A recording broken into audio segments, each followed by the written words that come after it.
Assalamualaikum warahmatullahi wabarakatuh. Salam sejahtera.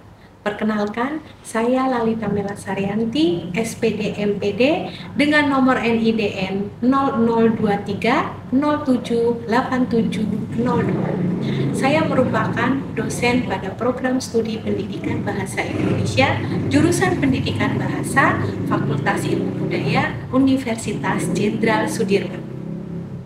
Video ini merupakan pernyataan diri dosen Unjuk Kerja Tridharma Perguruan Tinggi atau PDD UKTPT bidang pengajaran yang merupakan salah satu syarat mengikuti sertifikasi dosen tahun 2025.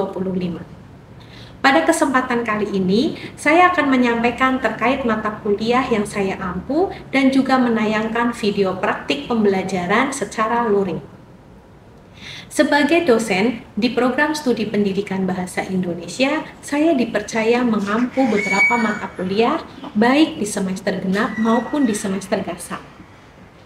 Salah satunya adalah mata kuliah berbicara. Mata kuliah berbicara merupakan mata kuliah wajib yang harus ditempuh mahasiswa program studi Pendidikan Bahasa Indonesia memiliki kode BSP 211106 dan bobot 2 SKS.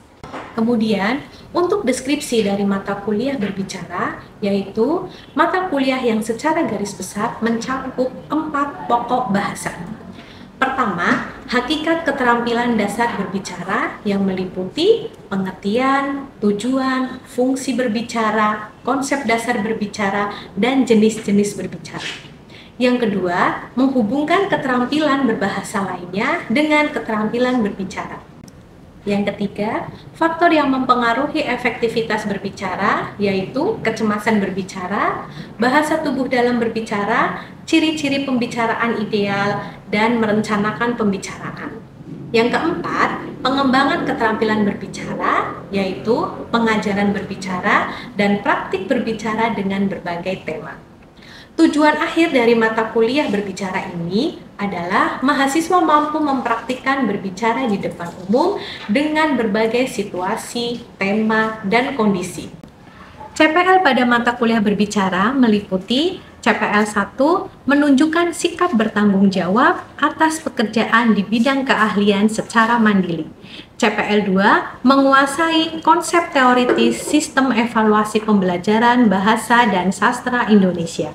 CPL 3 mampu menunjukkan kinerja mandiri, bermutu, dan teratur. CPL 4 mampu mendesain pengembangan instrumen tes dan non-tes untuk mengukur hasil belajar, ranah sikap, pengetahuan, dan keterampilan.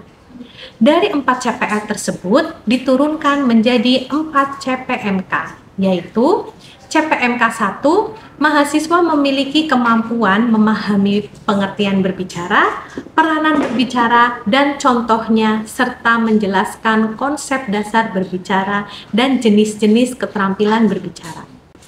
CPMK 2 menguasai konsep dasar pengertian berbicara. CPMK 3 mampu menerapkan dan mempraktikkan dalam proses pembelajaran dengan menggunakan teori berbicara pada bidang pendidikan bahasa dan sastra Indonesia. CPMK 4 mampu menganalisis dan menerapkan teori pendekatan dalam pembelajaran. Untuk materi yang diajarkan pada mata kuliah berbicara yaitu komponen pertama, komponen-komponen keterampilan berbicara. Pertemuan kedua, hubungan keterampilan berbahasa lainnya dengan keterampilan berbicara. Pertemuan ketiga, prinsip linguistik, jenis fungsi bahasa, dan prinsip umum kegiatan berbicara. Pertemuan keempat, ragam seni berbicara. Pertemuan kelima, metode penyampaian dan penilaian berbicara. Pertemuan keenam dan ketujuh, jenis-jenis keterampilan berbicara di depan umum. Pertemuan ke-8, ujian tengah semester atau UTS. Pertemuan 9, pengertian debat dan tata cara debat. Pertemuan 10, jenis-jenis debat untuk keterampilan berbicara. Pertemuan 11, contoh permasalahan yang muncul saat debat. Pertemuan 12, etika dalam praktik debat.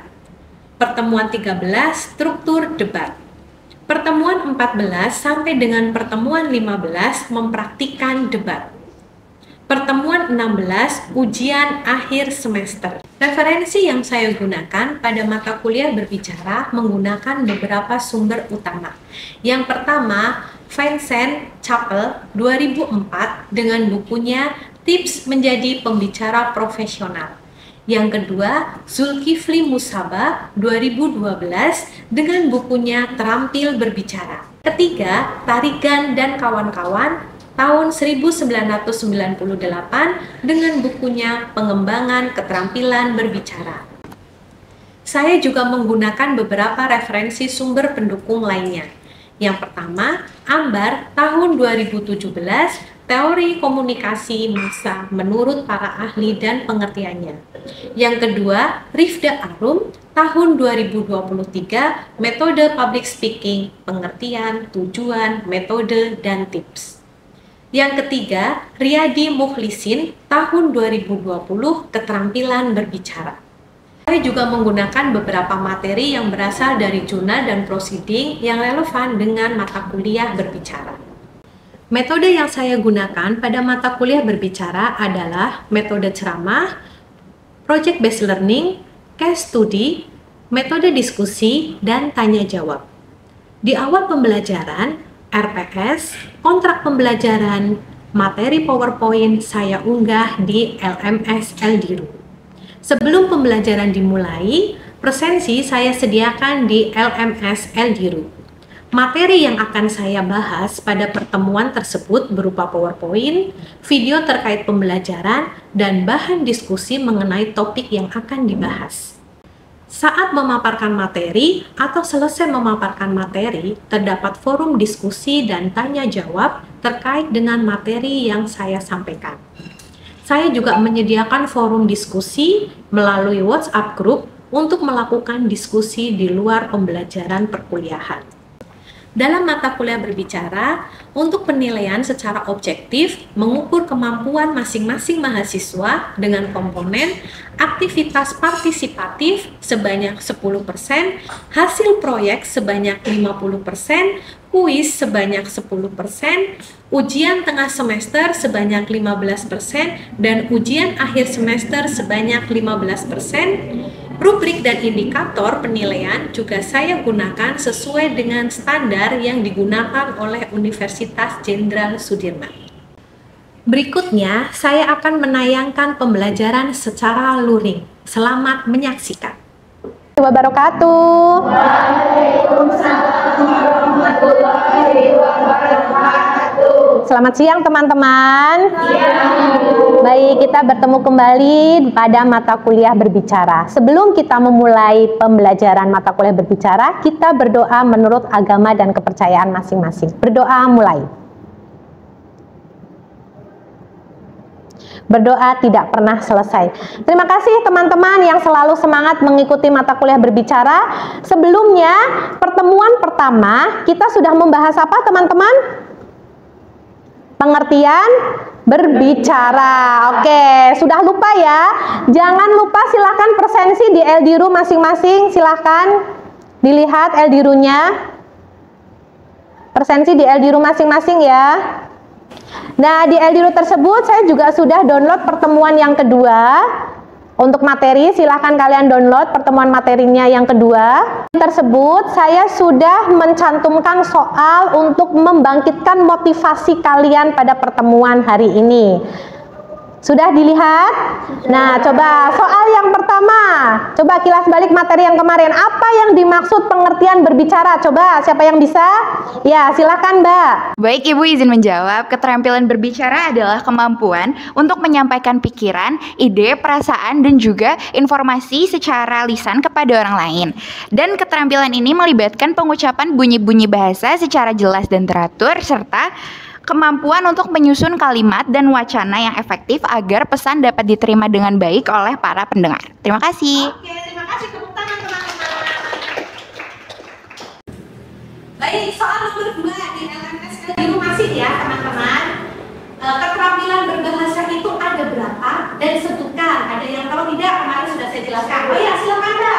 Baik Baik, Ibu izin menjawab. Untuk keterampilan berbahasa itu ada 4, yaitu menyimak, berbicara, membaca, dan menulis. Oke, tepuk tangan. Baik teman-teman, kita masuk ke materi ya, pertemuan kedua mata kuliah berbicara. Sebelumnya saya akan menjelaskan untuk CPMK pertemuan kedua, yaitu menguasai konsep teori dasar pengertian berbicara dengan sub CPMK-nya, yaitu mampu menjelaskan hubungan keterampilan berbicara dengan keterampilan bahasa lainnya. Jadi keterampilan berbicara nanti ada hubungannya dengan keempat keterampilan tersebut. Berbicara berhubungan dengan keterampilan menyimak, berbicara berhubungan dengan keterampilan membaca, dan berbicara berhubungan dengan keterampilan menulis. Paham? Ada yang mau bertanya sebelumnya? Tidak ada? Nah, tadi kan sudah ya dijawab oleh teman-teman kalian bahwa komponen keterampilan berbahasa itu ada 4. Manusia lahir di dunia itu dianugerahi pertama adalah keterampilan menyimak atau disebut listening skills. Keterampilan menyimak itu anugerah pertama yang diberikan Tuhan. Kalau kita sudah berumur, keterampilan menyimak juga yang diambil Tuhan pertama. Ya tidak? Makanya kan kalau orang sudah berumur, itu pendengarannya agak berkurang. Kalau kita bicara dengan mbah kita, dengan buyut kita, kita kadang menggunakan nada tinggi, ya kan? Karena itu diambil dulu sama Tuhan keterampilan menyimak. Secara alami seperti itu ya teman-teman. Berikutnya keterampilan berbicara itu nomor 2 dari keterampilan berbahasa. Nah, setelah keterampilan berbicara, kita ada keterampilan membaca. Nah, setelah keterampilan membaca, keterampilan tingkat tinggi dari keterampilan berbahasa yaitu keterampilan menulis. Kalau ada anak yang bisa membaca, dia belum tentu bisa menulis. Namun, kalau anak sudah bisa menulis, pasti dia bisa membaca. Coba kalian survei atau kalian observasi ke anak tetangga. Misalnya ada anak yang sudah bisa membaca, misalnya ya membaca toko, baju, gitu, belum tentu dia bisa menulis. Anak tersebut biasanya B itu bentuknya seperti apa? A bentuknya seperti apa? Paham tidak?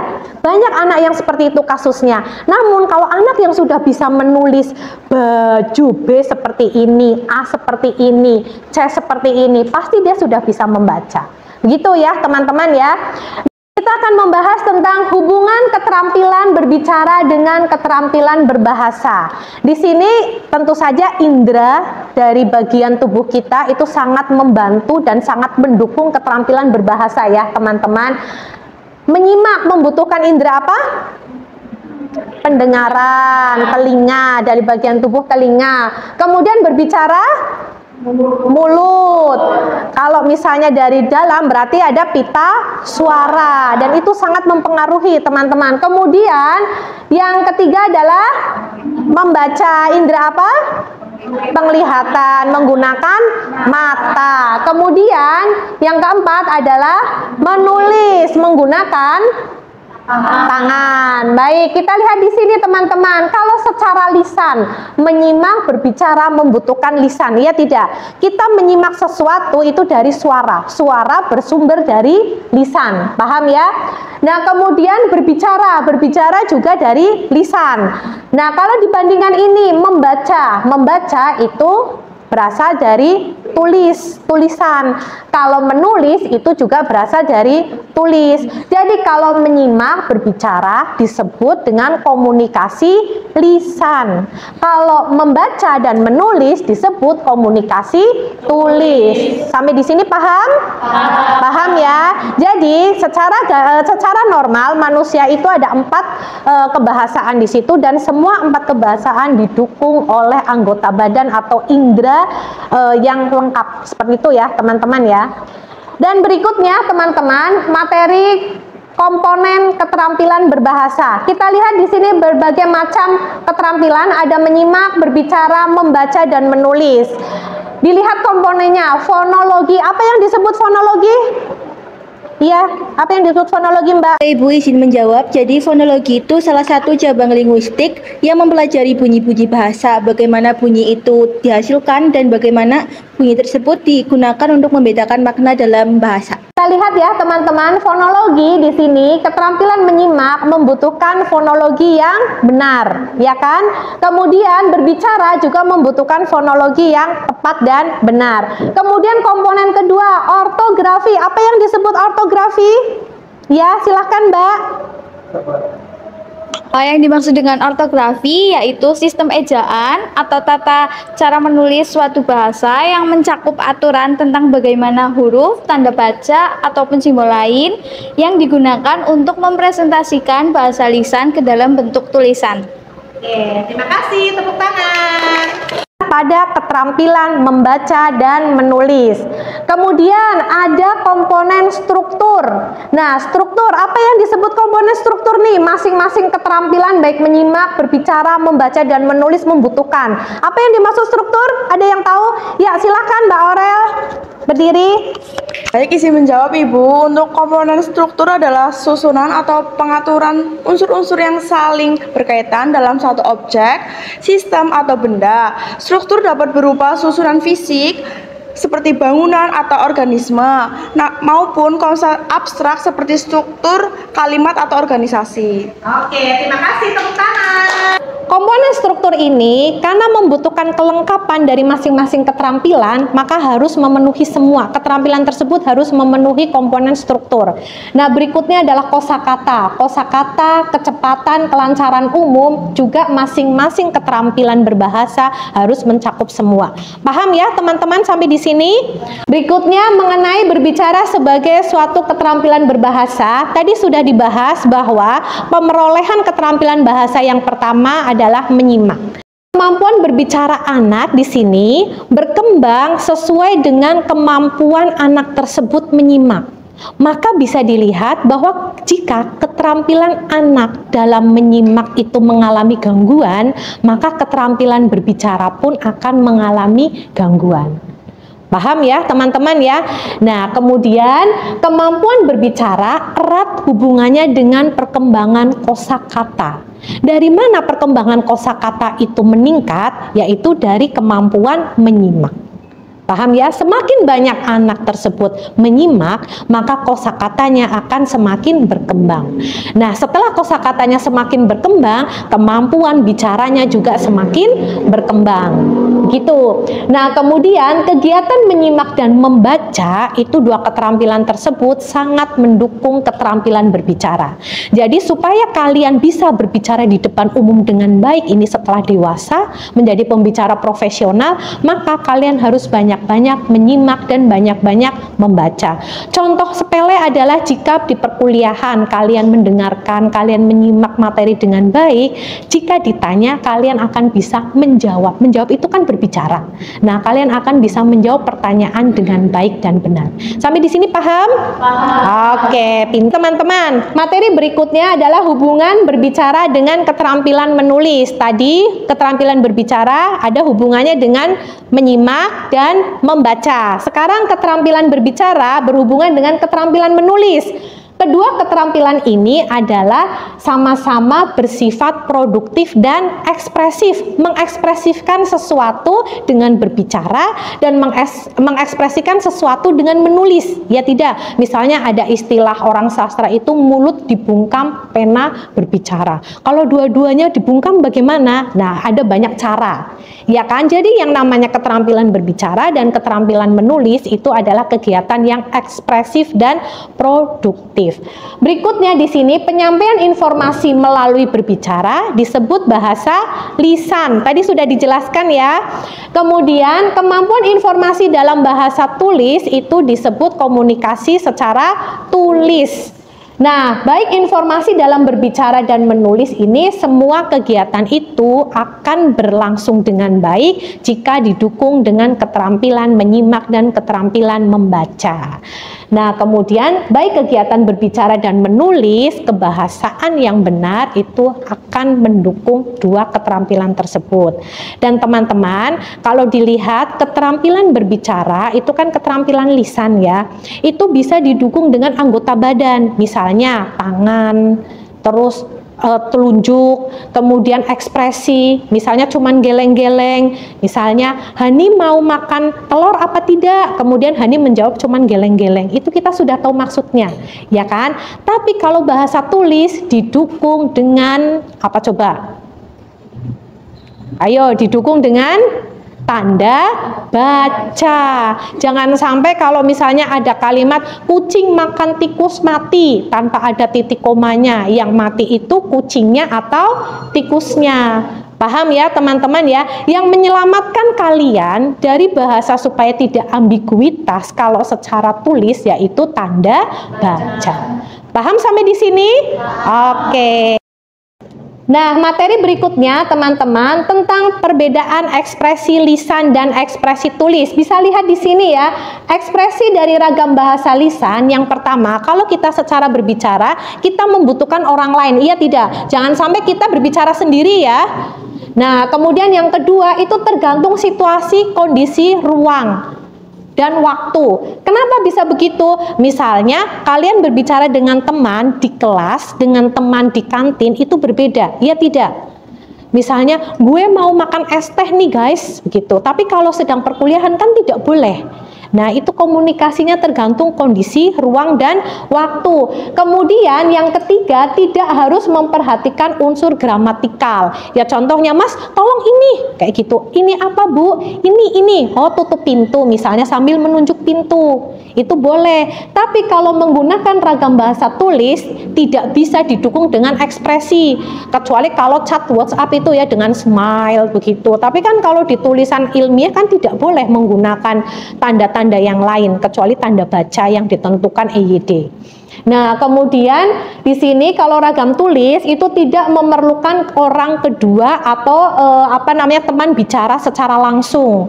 Nah, kemudian yang kedua tidak tergantung situasi dan kondisi. Misalnya kalian membeli buku tidak saat itu juga harus membaca. Bisa nanti malam atau besoknya, ya kan?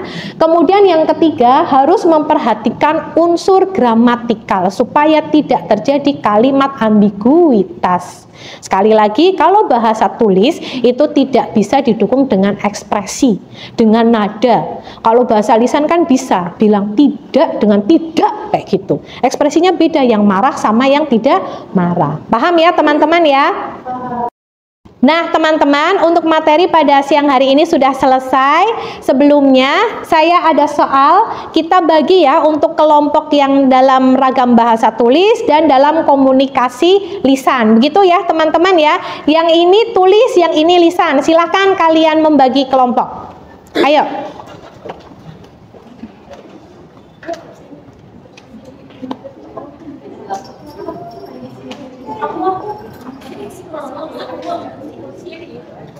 Oke teman-teman, untuk soal silahkan dilihat di sini dari kelompok yang bahasa lisan dan kelompok bahasa tulis. Yang pertama, buatlah contoh pernyataan mengandung informasi secara lisan, kelompok yang A ya. Nah, kemudian pernyataan yang mengandung bahasa tulis, kelompok yang B. Saya beri waktu ya teman-teman ya. Oke, silahkan dikerjakan.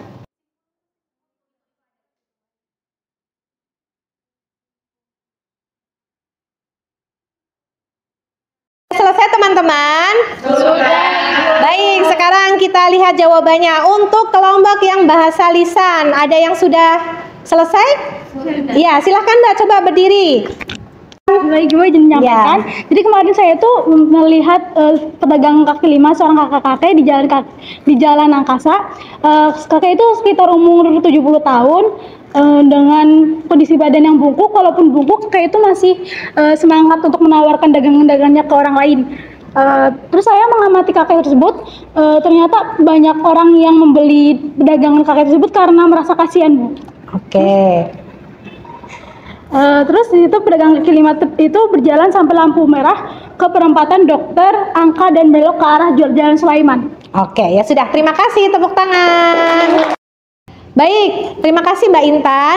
Tadi teman-teman ada informasi dari Mbak Intan bahwa dia melihat pedagang kaki lima yang badannya agak bungkuk di sekitar dokter Angka sedang menjajakan dagangannya. Nah, itu adalah informasi secara lisan ya teman-teman. Bagaimana kalau informasi secara lisan yang disampaikan oleh Mbak Intan diubah menjadi secara tertulis oleh kelompok sebelah. Nah, kita beri waktu kelompok sebelah ya untuk membuatnya ya teman-teman ya. Kalau sudah selesai, silakan salah satu dari kalian membacakan. Izin menyampaikan Ibu, di Jalan Dr. Angka pada hari Selasa 2 Juli 2025 sekitar pukul 2 siang saya melihat seseorang pedagang kaki lima. Usia pedagang kaki lima sekitar 70 tahun ke atas. Pedagang kaki lima tersebut menawarkan dagangannya kepada orang-orang di sekitar jalan yang ia lalui. Walaupun badan terlihat sudah membungkuk, pedagang itu masih kuat berjalan tanpa alas kaki. Saya mengamati cukup lama saat pedagang kaki lima menawarkan dagangannya. Beberapa orang terlihat membeli dagangannya karena kasihan. Sembari menawarkan dagangannya, pedagang kaki lima terus berjalan sampai ke simpang 4 dokter anak dan belok ke arah Jalan Sulaiman. Oke, tepuk tangan. Ya, silahkan duduk. Berikutnya soal nomor 3. Mengapa anak yang terlahir dengan keterbatasan pendengaran atau disebut tunarungu ya, maka keterampilan berbicaranya pun akan terganggu? Ada yang bisa menjawab dari dua kelompok ini? Ya, silahkan Mas Reva. Berdiri Mas. Menjawab pertanyaan Bu Lalita, anak yang lahir dengan permasalahan tunarungu, maka ketika tumbuh, kemampuan berbicaranya juga akan ikut